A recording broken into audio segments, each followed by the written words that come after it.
스티브 도나휴라는 사람이 쓴 책인데요, 사막을 건너는 6가지 방법, 이런 책이 있습니다. 이 책에서 강조하는 포인트가 뭐냐 하면은, 이제 보통 인생을 산을 오르는 것으로 비유를 하는 경우가 많은데 그게 틀렸다는 겁니다. 왜냐 하니까 그 산은 변화가 없습니다. 그래서 딱 고정이 돼 있기 때문에 인생은 그렇게 고정된 게 아니라는 거죠. 인생이야말로 어마어마하게 변화무쌍하기 때문에 그 산을 오르는 것을 인생에 비유하는 것은 그건 옳지 않다. 그러면서 이분이 강조하는 것은 인생은 산을 건너는 것이라기보다는 사막을 건너는 것이다. 왜 그러냐 하니까 사막이야말로 어마어마하게 변화무쌍한 곳이라는 겁니다. 그러면서 이 저자가 그 사하라 사막을 가로질렀던 그 경험을 이야기하는데요, 이 사막이라는 게 이게 바람 한번 휙 불어버리면요, 금방 그 포장도로가 있었는데 그게 모래에 덮쳐서 없어져 버린대요. 또 바람 한번 휙 불어버리면 없던 도로가 또 막 드러난대요. 그렇기 때문에 사막을 횡단하는 게 인생이라면 사막을 횡단하는 나그네 인생은 지도가 필요 없고 나침판이 필요하다는 겁니다. 참 이게 제게 굉장히 많은 그 생각을 하게 만들었는데요, 인간이라는 게, 인생이라는 게 예측하는 대로 되던가요? 살아가는 과정에서 이혼, 실업, 사랑하는 사람과의 사별, 이직, 새로운 사업의 시작, 회사의 합병, 구조조정, 병든 부모에 대한 수발, 중년의 위기, 이 모든 게 인생의 복병이에요. 누가 이혼을 계획하고 결혼하는 사람이 어디 있겠습니까? 누가 구조조정 당할 걸 예측하고 그렇게 취직하는 사람이 어디 있겠냐고요. 그래서 산이 인생길이다, 옳지 않다는 게, 산은요 변화가 없습니다. 그냥 예측한 그대로예요. 그래서 인생길에서, 이 사막 같은 인생길에서 어떤 걸 구비해야 되느냐, 이걸 이제 6가지로 정리해 놓은 책인데요, 제일 먼저 사막과 같은 인생길을 걸어가는 사람들을 위해서 주는 첫 번째 지침이 이겁니다. 지도를 따라가지 말고 나침판을 따라가라. 앞에서 말씀드렸잖아요. 너무나 가변적인 사막이기 때문에 지도에 길이 있네? 무슨 소용이에요? 바람만 휙 불어버리면 그 길이 없어져 버리는데요. 이게 인생 아닙니까? 그래서 자기가 계획하고 있는 지도를 들고 사는 건 소용이 없고, 어떤 경우에도 모든 길이 다 사라져버린 그런 상황에도 방향을 가르쳐주는 나침판이 필요하다는 거거든요. 그런가 하면은 이 사막을 건너기 위해서는 또 뭐가 필요하냐, 이 두 번째 지침이 오아시스를 만날 때마다 쉬어가라는 겁니다. 왜 오아시스를 만날 때마다 가던 길을 멈추고 쉬어가야 하는가 하면은 사막길이 너무 고단하기 때문에 자꾸 이제 그 기력을 회복해야 하는 이런 이유도 있고요. 더 중요한 이유는 오아시스를 만날 때마다 쉬어가야 하는 거는 거기서 쉬면서 자기 남은 일정에 대하여 돌아보고 점검하고 수정하고 정정하는 일을 해야 된다는 겁니다. 쉽게 말해서 오아시스를 만나면 생각할 시간을 확보하라는 겁니다. 우리나라 작가 고도원 작가가 쓴 잠깐 멈춤, 이런 제목의 책에서도 똑같은 주장을 합니다. 이 책의 머리말 제목이 이렇습니다. 꿈을 가진 사람은 잠깐 멈출 줄 아는 사람입니다. 그 내용을 들어보십시오. 자동차 기름이 떨어지기 전에, 고장이 나기 전에 멈췄어야 합니다. 멈추지 않고 마냥 달리기만 하면 기름이 떨어지거나 고장이 나서 강제로 서버리게 됩니다. 사람도 마찬가지입니다. 조금이라도 힘이 남아있을 때 멈추어야 더 큰 힘으로 다시 일어설 수 있습니다.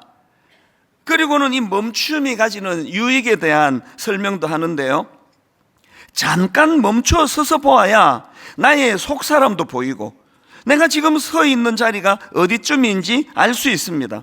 지금의 위치를 알아야 목표와 방향을 제대로 잡을 수 있습니다. 그러면서 이 책에서 제가 굉장히 인상 깊은 한 대목을 봤는데, 이 문장이 이렇습니다. 바쁘기만 한 사람은 위험에 처한 사람이다. 바쁘기만 한 사람은 위험에 처한 사람이다. 제가 오늘 설교를 왜 이렇게 시작하는가 하면은 오늘 본문에서도 똑같은 원리를 발견할 수 있기 때문입니다. 오늘 본문의 배경이 이렇습니다. 지난번에 우리가 살펴본 것처럼 이스라엘 백성들이 도저히 무너뜨릴 수 없는 난공불락이라는 여리고성을 무너뜨리고 난 다음에 이제 아간의 범죄도 있었지만 지도자 여호수아와 백성들이 교만해진 거예요. 그래서 이것쯤이야 그러면서 이제 방심하면서 아이성과의 전투에 임했다가 끔찍하게 패해요. 그래서 마음이 녹아 물같이 되는 그런 슬픈 자리에 빠졌는데요, 그들이 이제 그것을 회개하고 다시 정비하고 이제 아이성과의 2차 전투를 벌입니다. 하나님 은혜로 이제 2차 전투에서 승리하고 그 아이성을 함락시키는 거죠. 스포츠도요, 역전승이 더 드라마틱한 그게 더 기쁨을 주잖아요. 이스라엘 백성들이 지금 얼마나 기쁘겠냐고요. 1차 전투에 비참하게 패하고 마음이 녹아 물같이 돼버렸는데 이제 그 성을 우리가 함락했다. 너무너무 기쁜 겁니다. 여러 번 강조하지만 스포츠나 전쟁이나 이거는 사기의 문제예요. 지금 이렇게 이제 사기가 다시 충천돼 있을 때 그때 어떡합니까? 또 전쟁은 또 이거 속전속결 아닙니까? 저들이 떨고 있을 때, 적들이 떨고 있을 때 이제 바로 밀어붙이자. 이건 누가 봐도 아는 그런 그 손자병법까지 들먹일 필요가 없습니다. 그런데 지도자 여호수아가 이상한 대로 백성들을 이끄는 겁니다. 어디로 이끄느냐? 그거 오늘 본문 여호수아 8장 3절입니다. 30절입니다. 그때에 이게 어떤 때인지 아시겠죠? 너무 기쁘고 승리에 흥분이 일어나고 이제 사기가 충천해 있던 그때에 여호수아가 이스라엘의 하나님 여호와를 위하여 에발산에 한 제단을 쌓았으니, 여기 나오는 에발산은요, 지도를 보면 북쪽으로 한 30km나 되는, 이거 걸어간다 생각해 보십시오. 먼 거리예요. 그 먼 거리로 온 겁니다. 그리고 이게 더 이해가 안 되는 게요, 지금 이 에발산은 적군이 주둔해 있는 싸움터가 아니에요. 지금 싸움터를 벗어난 겁니다. 이제 사기가 충천해 있을 때 바로 지금 싸움터로 가서 그것도 승리하고 정복하고 그래야 되는데, 이게 뜬금없이 그 먼 30km나 떨어진 에발산에 여호수아가 그도 이끌러 간 겁니다. 의아한 거죠. 여기 왜 데리고 왔지 지금? 무슨 목적이야? 여호수아가 지금 왜 그들을 에발산으로 그렇게 인도했는가 하면은요, 그곳에서 여호수아가 한 것이 크게 두 가지인데요. 첫 번째로 여호와를 위한 제단 쌓기를 했습니다. 자, 30절을 다시 보십시오. 그때의 여호수아가 이스라엘의 하나님 여호와를 위하여 에발산에 한 제단을 쌓았으니, 이 의미에 대하여 성경학자 아드 핑크가 이런 부연 설명을 했습니다. 제단은 거룩하신 하나님과 타락한 피조물이 죄와 구원에 대해 관계를 맺는 곳이었습니다. 멀어진 자들이 화목하고 죄를 범한 자들이 용서함 받고 깨끗함을 받은 자들이 여호와와 교제를 갖는 자리입니다. 지금 전쟁 치르다가 여호수아가 왜 이 산으로 왔는지 좀 짐작이 가시죠? 성경학자인 아드 핑크의 분석이 옳은 게요, 바로 31절에서 그들이 한 걸 보세요.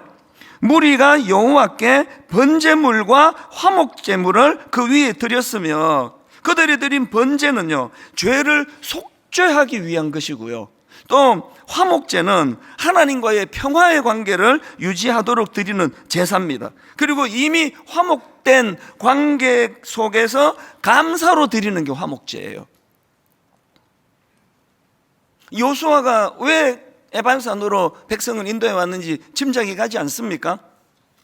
아간의 범죄로, 그리고 또 여호수아와 백성들의 교만으로 그들이 하나님께서 허락하신 아이성과의 전투에서 패하는, 그래서 마음이 녹아 물같이 되는 일이 벌어졌죠. 그런데 그 패배로 그렇게 끝장내지 않으시고 하나님께서는 그들을 다시 품어주시고 그들에게 다시 기회를 주시고 그들에게 다시 승리의 기쁨을 주셨기 때문에 여호수아는 이제 다시 기회 주신 하나님께 번제와 화목제를 통해서 회개와 감사의 시간을 가졌다는 거죠. 신학 용어로 이런 행위를 언약갱신이라 그래요. 언약갱신은 뭐냐 하면은 이 언약 백성으로서 하나님의 말씀에 순종하겠다는 결의를 다시 한번 이제 다짐하는 행위, 이게 언약갱신입니다. 아이성에서 패배했잖아요. 거기서 범죄했잖아요. 하나님보다도 눈에 보이는 걸 더 의지하는 어리석음을 범했잖아요. 그래서 다시 언약을 갱신하는 겁니다. 하나님, 우리가 참 철이 없었습니다. 정신 차리겠습니다. 잘하겠습니다. 이런 일들을 위하여 그 전쟁을 중단하고 에발산으로 지금 백성들을 이끌고 온 게 이게 여호수아예요. 저는 이런 여호수아를 보면서 앞에서 언급해드린 잠깐 멈춤이라는 책에 나오는 한 대목이 떠올랐는데요. 한번 들어보세요. 일생 중에 적어도 하루는 가슴이 뜨겁게 뛰어야 합니다. 특히 청년기에는 반드시 그런 날이 있어야 합니다. 불타는 열정이 가슴에 지펴지면 인생이 달라집니다. 그러나 그 열정과 함께 방향이 필요합니다. 열정은 있는데 방향이 없거나 방향은 있는데 열정이 없으면 제대로 빛을 발하지 못합니다. 이 여호수아가 보여주는 게 딱 이 대목이에요. 아이성 전투에서 승리한 그 여세를 몰아가지고 다음 전쟁터로 가서 또 승리하고 또 승리하고 하는 이것을 지금 내려놓고 여호수아는 멈춘 거예요. 왜 멈추었다고요? 열정을 갖는 것도 중요하지만 방향이 중요하다는 거죠. 이 방향이 옳은 건가? 이렇게 승리하는 게 이게 하나님 앞에 합당한 건가? 방향을 점검하는 거예요. 이런 점에서 저는 아까 말씀드렸던 바쁘기만 한 사람은 위험에 처한 사람이다. 바쁘기만 한 사람은 위험에 처한 사람이다. 성령님께서 오늘 설교 시간에 이 말씀을 듣는데 여러분 심령에서 저거 나보고 하는 말씀이다, 나한테 지적하는 말씀이다, 이렇게 받으시게 되기를 바라요. 썩 둘러보니까 옆에 사람을 자꾸 의식하는데 자기에게 준 얘기예요. 여러분, 열정도 중요하지만 나아가는 방향이 중요하고, 이런 의미에서 바쁘기만 한 사람은 위험에 처한 사람이다. 어떻게 해야 됩니까? 간혹 멈추셔야 돼요. 간혹 마음에 막 조급한 것들 내려놓으셔야 됩니다. 그리고는 방향, 이 길이 맞나? 내가 지금 추구하는 이 길이 옳은 건가? 이걸 점검해야 되는 거죠. 그런가 하면은 두 번째로 여호수아가 본문에서 한 일이 뭐냐 하니까 율법 새기기와 낭독을 했습니다. 자, 오늘 본문 32절입니다. 여호수아가 거기서 모세가 기록한 율법을 이스라엘 자손의 목전에서 그 돌에 기록하매, 그리고 34절, 그 후에 여호수아가 율법책에 기록된 모든 것대로 축복과 저주하는 율법의 모든 말씀을 낭독하였으니, 여러분, 여호수아가 갑자기 그 산으로 가서 갑자기 율법을 새기고 그리고 율법을 낭독하고 이런 일들을 왜 하느냐 하니까요, 이거는요 다시 기초로 돌아가자는 자기 다짐입니다. 여러분, 하나님이 모세 이후에 여호수아를 후계자로 세우면서 주셨던 지침 그 몇 가지 기억하시죠? 그 뭐였습니까? 그게 여호수아 1장 7절 8절에 나옵니다. 오직 강하고 극히 담대하여 나의 종 모세가 너에게 명령한 그 율법을 다 지켜 행하고 우로나 좌로나 치우치지 말라. 그리하면 어디로 가든지 형통하리니 이 율법책을 너의 입에서 떠나지 말게 하며 주야로 그것을 묵상하여 그 안에 기록된 대로 다 지켜 행하라. 지금 여호수아가 잠시 멈춰서서 뭘 점검하고 있느냐고요? 기초를 점검하는 거예요. 이 말씀대로 내가 행하고 있나? 아이성에서는 왜 패했지? 여리고성에서는 어떻게 승리할 수 있었지? 멈춤 없이 바쁘기만 한 거는 굉장한 위험한 상태라고 하는 것, 오늘 하나님이 이 본문을 통해 우리에게 주시는 거예요.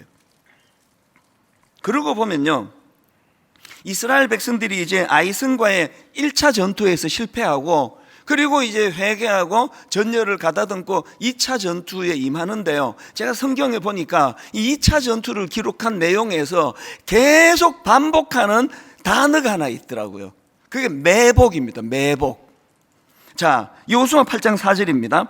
그들에게 명령하여 이르되 너희는 성읍 뒤로 가서 성읍을 향하여 매복하되, 또 7절 너희는 매복한 곳에서 일어나 그 성읍을 점령하라. 또 9절 그들을 보내매 그들이 매복할 곳으로 가서 아이 서쪽 베델과 아이 사이에 매복하였고, 또 12절 그가 약 5,000명을 택하여 성읍 서쪽 베델과 아이 사이에 매복시키니, 매복은요 적의 동태를 살피기 위해 가지고 그렇게 몰래 숨어 있는 거예요. 불시에 공격하려고.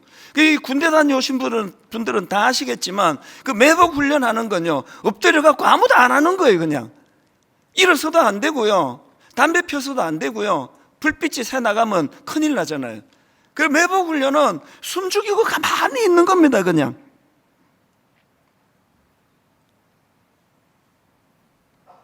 언제 이 매복이 풀렸냐 보니까 여호수아 8장 18절을 보십시오. 여호수아가 그의 손에 잡은 단창을 들어 그 성읍을 가리키니 명령을 내립니다. 그의 손을 드는 순간에 복병이 그들의 자리에서 급히 일어나 성읍으로 달려 들어가서 점령하고 곧 성읍에 불을 놓았더라. 그 아이성 1차 전투에서 왜 실패했냐고요? 매복이 없었잖아요. 하나님 말씀의 명령에 따르는 게 없었잖아요. 자기 하고 싶은 대로 했잖아요. 여러분 한 해를 되돌아보시면서 여러분 지금 뭐 인생이 잘 안 풀리는 분 계세요? 그 의도한 대로 이게 뭐 진도가 잘 나가지 않아 가지고 그 답답한 분 계세요? 인생은 산을 오르는 게 아니라 그랬습니다. 예측이 다 되는 거 아닙니다. 인생은 그 사막을 횡단하는 거예요. 길이 있다가 없어지고 없던 길이 막 나오고, 이게 인생이라면 여러분 지난 한 해 여러분이 전혀 예측하지 못했던 놀라운 일 때문에 좀 꼬꾸라져 있는 분 계시잖아요. 이혼을 하셨습니까? 배우자가 먼저 하나님 품으로 가시는 예측이 되지 않는 일을 겪으셨습니까? 실직당하셨어요? 사업이 너무 어려워가지고 빚만 지고 문을 닫으셨나요? 그래서 꼬꾸라지셨나요? 여러분, 이미 엎질러 버린 이런 상황 속에 꼬꾸라져 계시면요, 영적으로 그것을 하나님의 매복 훈련으로 승화시킬 수 있습니다. 너무 빨리 일어서려고 하지 마시고 너무 빨리 수습하려고 그러지 마시고요, 이미 자빠진 걸 어떡하냐고요. 거기서 생각하는 거죠. 왜 이렇게 됐지? 어디에서 문제가 틀어졌지? 내가 방향 없이 너무 열심만 낸 거 아닌가?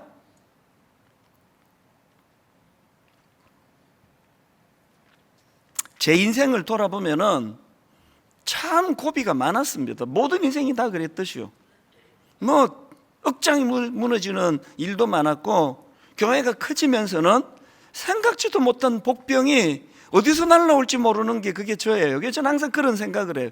저는 지금 이 서치라이트가 막 강렬하게 비추는 도마 위에 올라앉은 것 같아요. 어디서 뭐가 날라오는지도 모르는데요, 막 목회하다 보면 막 깜짝깜짝 놀랄 일도 뭐 한두 가지가 아니에요. 그런데 그럴 때마다 그것을 저희의 매복 훈련으로 삼는 거죠. 하나님, 그동안 제가 너무 좀 까불었습니다. 너무 설쳤습니다. 하나님, 이제 매복하기 원합니다. 명령을 기다리기 원합니다. 그러면서 고비를 거의 다 넘겨오면서 오늘도 이 자리에 서게 된 거거든요.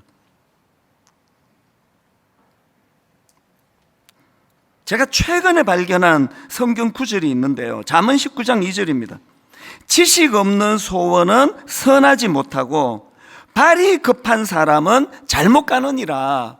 이 발이 급한 사람은 잘못 가느니라 할 때, 이 발이 급한 사람을 오늘 본문으로 제가 적용해서 보니까 누가 발이 급합니까?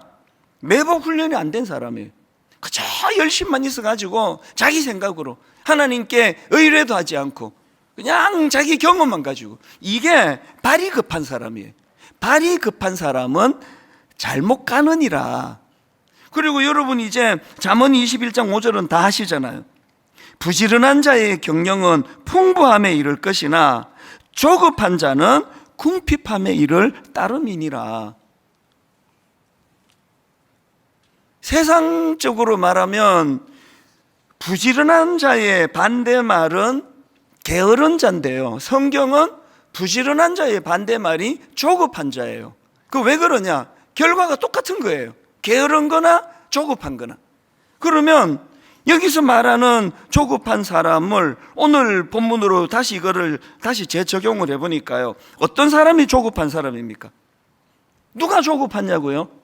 자꾸 이렇게 템포를 빨리 하는 게 조급한 게 아니라 하나님의 지령 없이 자기 하고 싶은 대로 하는 그 사람이 조급한 거예요. 매복 훈련 없이 그냥 서두는 게 조급한 거예요. 그 조급한 사람은 어떻게 된다고요? 영육간에 궁핍해지는, 궁핍. 이런 의미로 보니까 시편 1편 3절 4절도 또 새롭게 제가 조명이 되더라고요.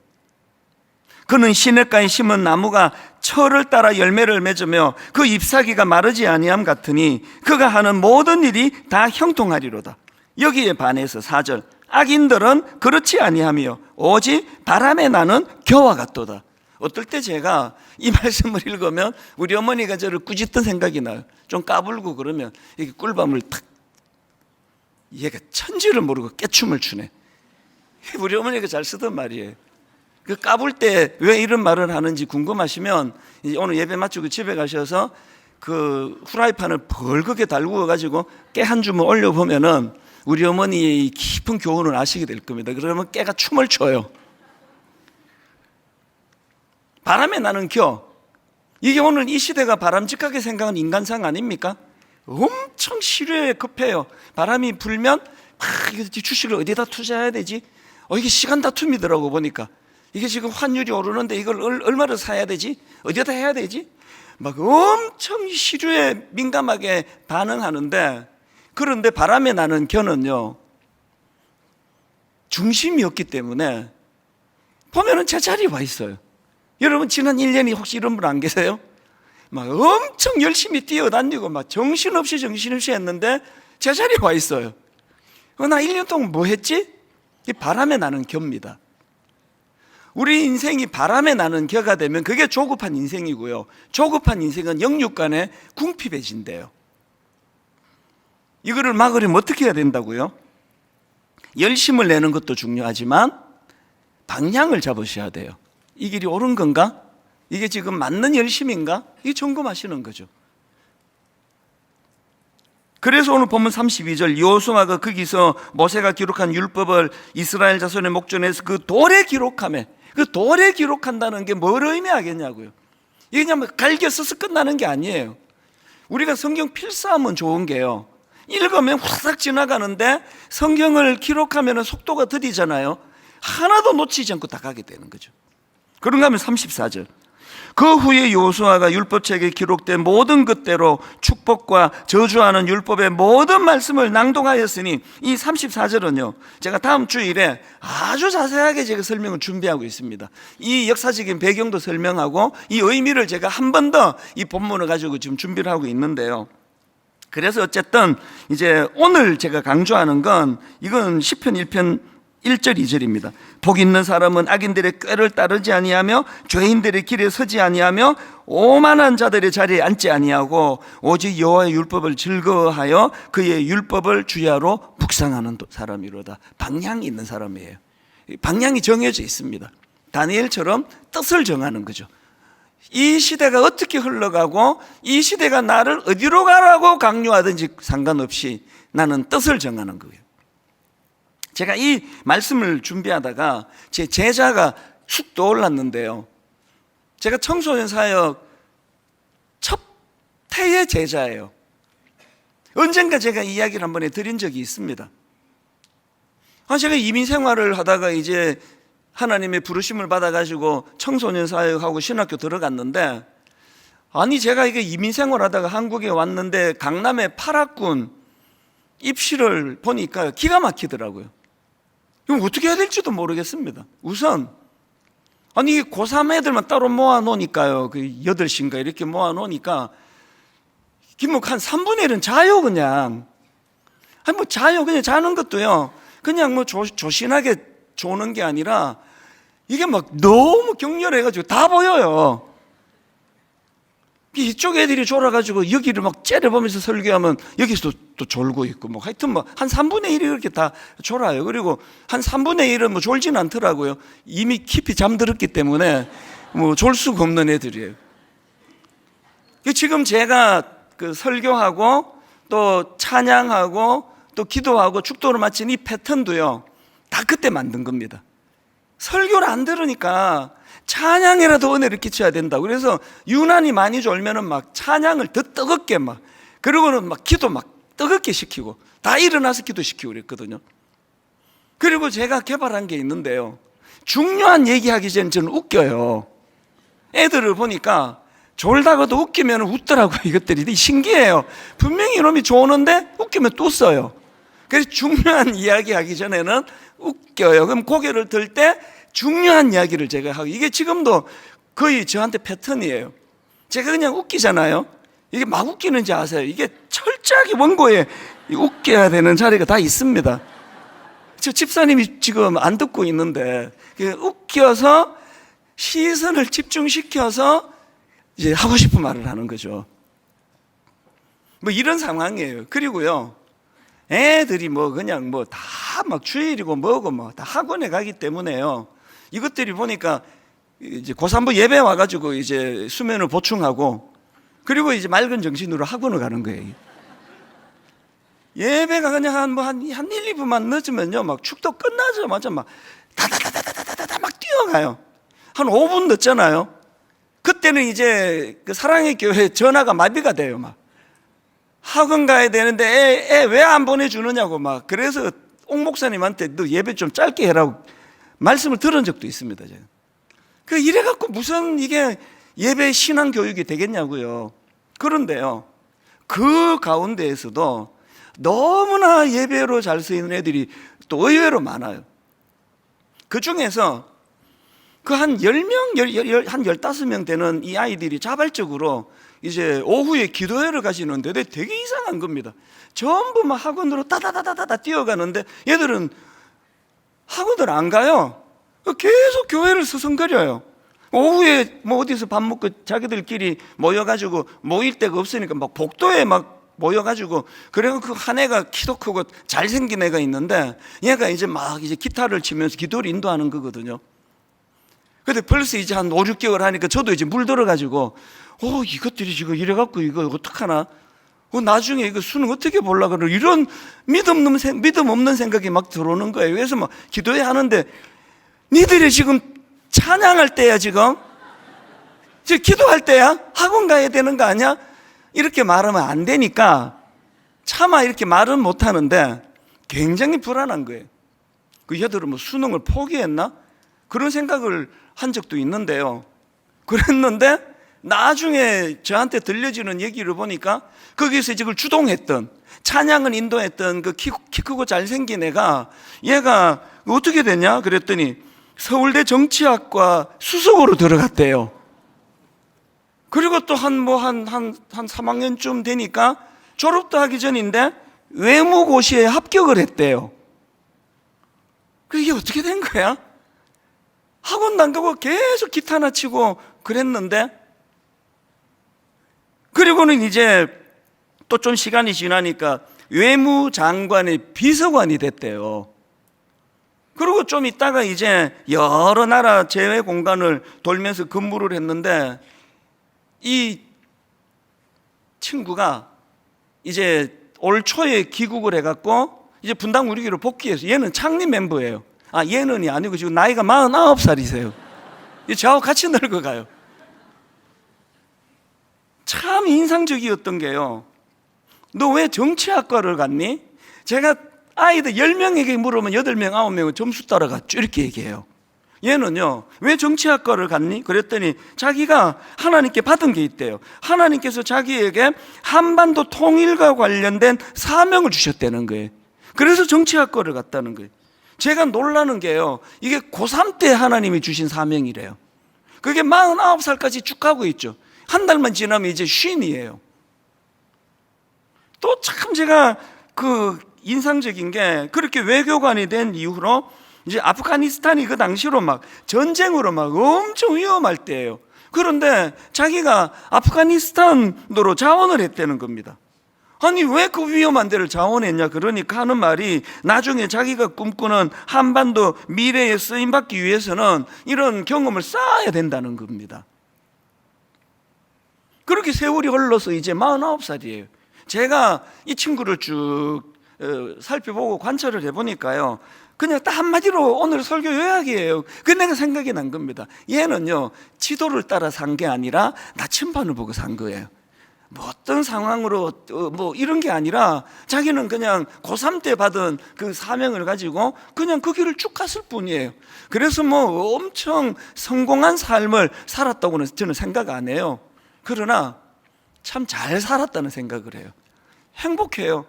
그렇게 은혜롭게 잘 사는 거예요. 그리고 또 이제 예배자가 돼가지고 문자를 제게 보내주면 뭐 자기가 누리는 화려한 이런 얘기가 하나도 없어요. 정말 오늘 예배가 좋았습니다. 말씀에 은혜를 받았습니다. 찬양을 부르면서 그 은혜 받은 이야기들을 제게 계속 보내주는 거든. 무슨 말을 제가 하고 있는 겁니까? 이 친구 손에는 나침판이 들려 있어요.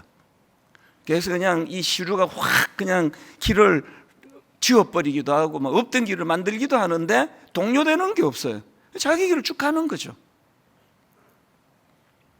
한 가지 이야기만 더 드리고 오늘 말씀을 제가 마치려고 하는데요, 여러분 아프리카 남부 지역에 사는 스프링복이라는 그 산양, 아마 이야기를 아는 분이 많으실 텐데요, 이 아프리카에 있는 이 산양은요, 이제 평소에 그 작은 무리를 지어가지고 그렇게 이제 평화롭게 풀을 뜯고 뭐 이렇게 지내는데, 이제 여기 양질에 풀이 있으니까 자꾸 몰려들 거 아닙니까? 이 양들이 이제 자꾸 이렇게 몰려들어가지고 이게 뭐 엄청 많아지니까 처음에는 그냥 자기들이 양질에 풀을 뜯어먹고 있었는데 점점 많이 몰려가지고 앞에 양들이 다 뜯어먹어 버리는 겁니다. 그러니까 이게 본능을 갖고 있으니까 이 길을 갖고 안 된다 그래서 맨 앞에 서려고 이제 달리기 시작한대요.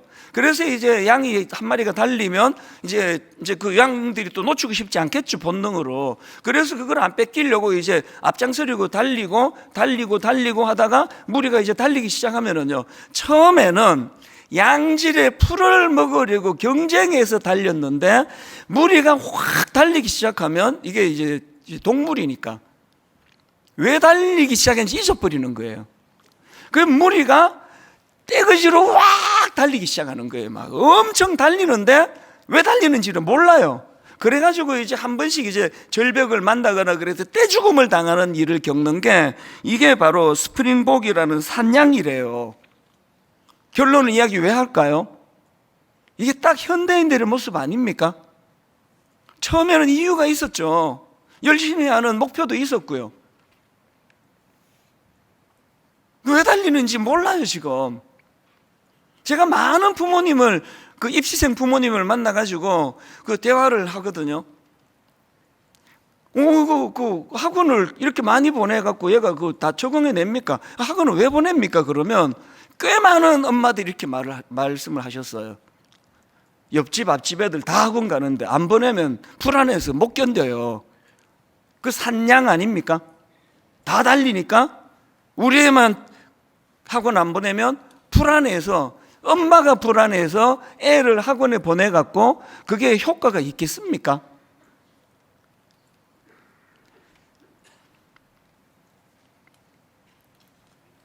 오늘 저는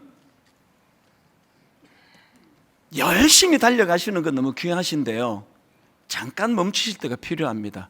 요수아처럼 잠깐 멈추고 그리고는 이제 한번 자기를 돌아보시는 거죠. 그 잠깐 멈춤이라는 책에서 주장했던 거 제가 또 읽어드리고 말씀을 마칠게요. 꿈을 가진 사람은 잠깐 멈출 줄 아는 사람입니다. 자동차 기름이 떨어지기 전에, 고장이 나기 전에 멈춰서야 합니다. 그래야 더 큰 힘으로 다시 일어설 수 있습니다. 잠깐 멈춰서야 나의 속사람도 보이고 내가 지금 서 있는 자리가 어디쯤인지 바로 알 수 있습니다. 결론, 지금의 위치를 알아야 목표와 방향을 제대로 잡을 수 있습니다. 지도를 따라가지 마시고 나침판을 따라가셔야 돼요. 그래서 여러분 오늘도 북극성 되시는 예수 그리스도, 항상 나침판은 북쪽을 가르치잖아요. 그래서 히브리서 12장 2절, 믿음의 주요 또 온전하게 하시는 이인 예수를 바라보자. 히브리서 3장 1절, 그러므로 함께 하늘의 부르심을 받은 거룩한 형제들아, 우리가 믿는 도리의 사도이시며 대제사장이신 예수를 깊이 생각하라. 요즘 저는 이 찬양에 이게 마음이 지금 상당히 가 있습니다. 우리 주는 위대하며 능력이 많으시도다. 그의 지혜 무궁하며 인자는 영원하도다. 북극성 되시는 주님, 상한 자를 고치시며 상처를 싸매시도다. 별들의 수를 세시며 이름을 붙이셨도다. 그가 구름으로 하늘을 덮으시며 땅을 위하여 비 준비하시니, 그리고는 이제 예루살렘아 여호와를 찬송할지어다. 저는 여기를요, 분당 우리 교회야 여호와를 찬송할지어다, 이찬수 목사야 여호와를 찬송할지어다. 어느 권사, 어느 집사, 지금 자빠져 있고 넘어져 있는 그 사람들을 향해 이제 그게 매복 훈련이 되도록, 그래서 네가 애쓰고 발부둥치는 것이 아니라 북극성 되시는 그분 바라보며 그분이 가르쳐주시는 방향을 확인하게 되는, 그것이 우리가 자빠진 그것이 축복으로 승화시킬 수 있는 길인 것 같아요.